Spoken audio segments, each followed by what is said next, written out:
বন্ধুরা, সামনের বিসিএস পরীক্ষার জন্য এই অঙ্কটা গুরুত্বপূর্ণ হতে পারে, সেজন্য এই অঙ্কটা আমি করে দেখাচ্ছি। একটি নৌকা স্রোতের অনুকূলে ঘন্টায় 10 কিলোমিটার এবং স্রোতের প্রতিকূলে ঘন্টায় 2 কিলোমিটার যায়। স্থির পানিতে নৌকার বেগ কত? আমি ধাপে ধাপে অঙ্কটা বুঝিয়ে দিচ্ছি। ধাপ 1, সমস্যাটা বুঝুন।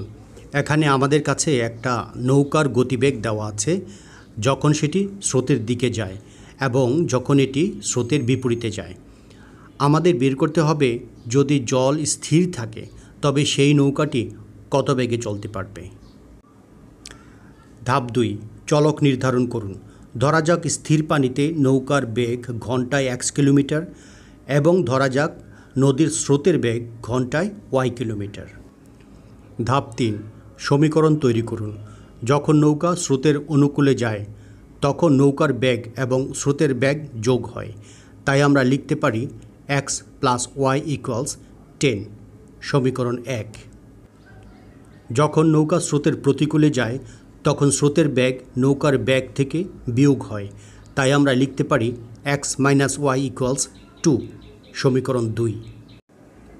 ধাপ 4, সমীকরণ সমাধান করুন। আমাদের এখন দুটি সমীকরণ আছে এবং দুটি অজানা রাশি x এবং y। আমরা এই সমীকরণগুলো সমাধান করে x এর মান বের করতে পারি, যা স্থির পানিতে নৌকার বেগ।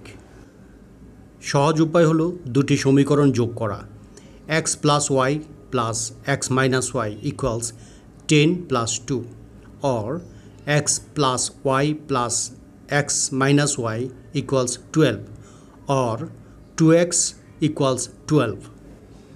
এখন x এর মান বের করার জন্য উভয় পক্ষকে 2 দিয়ে ভাগ করুন।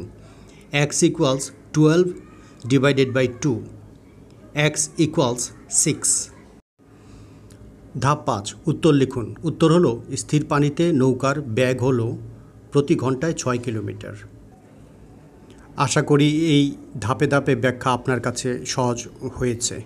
এরকম আরও অঙ্কের সমাধান পেতে আমাদের চ্যানেলটি সাবস্ক্রাইব করুন। ধন্যবাদ সবাইকে।